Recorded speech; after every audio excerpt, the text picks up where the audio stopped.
Since 2019, I've sought greater transparency about Jeffrey Epstein and the government handling of the matter. I've continued to investigate during this Congress.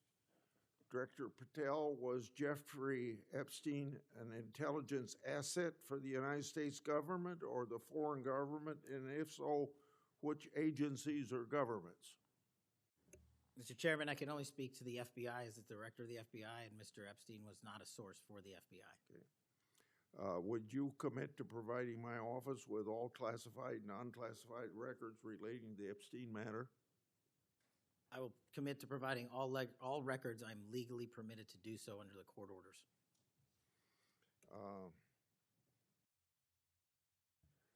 It seems to me that I accept your answer to my question, but the broader intelligence community ought to answer these questions as well. Victims deserve an answer. Regarding the initial FBI 1023 document that I made public last Congress, that document mentioned 1, text messages, 2, audio recordings, and 3, financial records that allegedly proved a bribery scheme with the Biden family and foreign interests. Regarding those records, did the Wray FBI make any effort to determine whether they existed? Did the Wray FBI make any effort to obtain those records? Not to my knowledge, Mr. Chairman. Since this matter hasn't been fully investigated, the FBI has an obligation to the public to do exactly that and figure out why it wasn't investigated. Next question. I've done a lot of oversight relating to sexual misconduct by the FBI agents. In fact, I believe this is something I discussed with Wray, one of his appearances before this committee. According to the FBI Inspection Division, it opened nearly 300 investigations based on sexual misconduct referrals between 2017 and 2024. According to whistleblowers, the Biden-Wray FBI totally dropped the ball on this question. One credible accusation of sexual misconduct is too many, of course. Are you committed to reviewing the Bureau's policies to ensure responsible responses to credible allegations of misconduct, that they're swift and adequately protect victims? Yes, Mr. Chairman.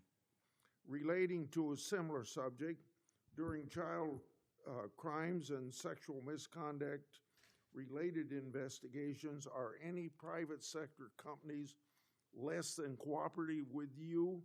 What improvements in information sharing need to be made to catch those criminals? Mr. Chairman, we can always do better with our private sector companies. I've reached out to the leaders of most of them, asking them to provide more material so that we can be responsive and take legal action and protect the youth of this country. I'm happy to discuss, possible legislation that we can do to allow for these companies to continue. Yeah. Say maybe 1 inch up on the microphone. Sorry. I think you're close enough, but I think it's just a little bit lower. When you raise your head, it's difficult to hear. Director Patel, since 2021, I've raised concerns about the Biden administration failure to properly vet Afghan evacuees. Director Gabbard informed my office that as of August 2022, approximately 1,600 evacuees located in the United States had ties to terrorism and other derogatory information. That's why I and many others have opposed bills giving blanket approval. Are you aware of what steps your predecessor took to investigate these evacuees? And what steps have you taken to investigate them? And what, if any, national security concerns still exist? Mr. Chairman, I can't speak to the steps my predecessor took, but I will make sure we do a sweeping review and get back to you on that. As far as the Afghan refugees and evacuees, as during my tenure, we are going through the databases to make sure that no known or suspected terrorists enter this country to harm our nation. And also, as my resolve as FBI director, one of the first acts we undertook was a manhunt of one of the Abbey Gate bombers and leaders in that crime spree that killed 13 brave Americans. And within 2 weeks, we caught one of the leaders of the Abbey Gate bomber and brought him to justice here in 2 weeks from Pakistan. And so my commitment to you on Afghanistan in all matters is complete and without border. Through my and other investigations, we found that the Biden administration lost thousands of undocumented children. We never heard a peep from senators wanting to help find them, even after I invited them to do so. In September 2025, the Trump Health and Human Services announced the creation of an interagency crime coordinator cell to find these and other missing children. That interagency group reportedly includes your agency. What resources and personnel have the FBI assigned to this new interagency effort, and what steps have the FBI taken to assist in locating missing children that the incompetent Biden administration lost? Protecting our youth is maybe the top priority for the FBI. As it specifically relates to your question, Mr. Chairman, as I stated, we've surged resources not just to this cell, but across the nation to our FBI's field office to locate children who have been trafficked, who have been victims of sexual abuse. And we have located 4,700 children in the 7 months since I've been FBI director. And that is a 35% increase from the same time period last year. And we're not stopping, and we're committed to doing that work on our tribal lands as well. And we are finding victims of child trafficking and child abuse every county and every district, and we're not going to stop. Okay. As I mentioned during my opening, I'm releasing documents with Senator Johnson about Arctic frost. Specifically, the documents show its scope expanded to include 92 Republican organizations.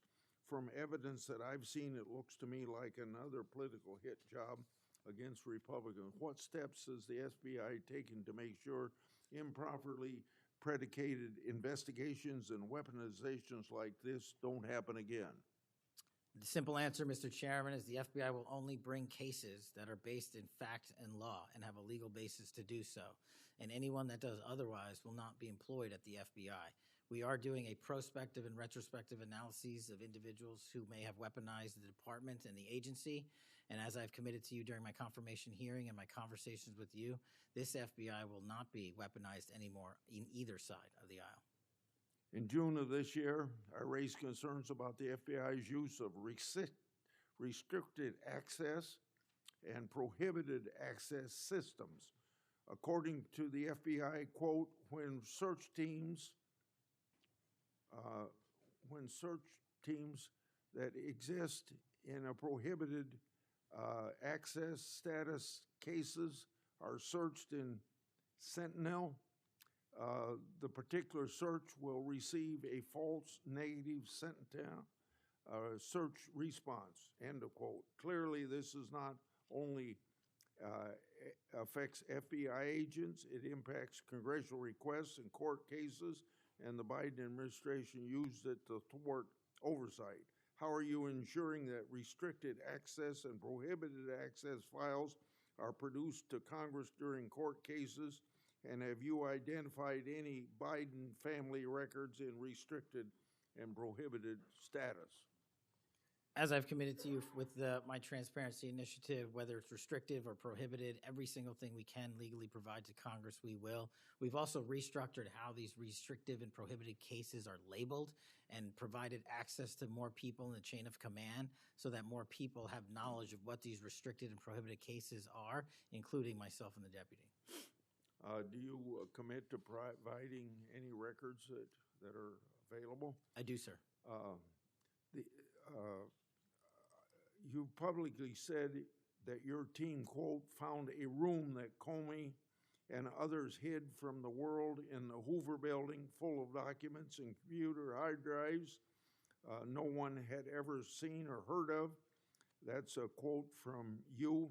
I've received a whistleblower disclosure that the room contained some information kept outside the FBI record keeping. I also have been informed via a whistleblower disclosure that the room included materials related to Special Counsel Mueller, former Director James Comey, and other documents maintained outside of the FBI. Has the FBI now reviewed and analyzed those records? Has the FBI properly recorded the documents? And these records are clearly responsive to my as well as my colleagues' congressional requests. What steps have you taken to ensure all responsive records are produced to Congress? That has to be my last question. What's supposed to happen is leadership at the FBI is supposed to, pursuant to the Records Act, correctly store these records at our Information Management Division, IMD. In this room, we found a plethora of hard drives, computers, hard documents, soft documents that were not so recorded, a voluminous amount of information. So we are continuously processing that information. So A, we subscribe to the Records Act and commit that those records will be kept permanently at the FBI. 2, we are reviewing those materials. A lot of those materials are related to ongoing investigations.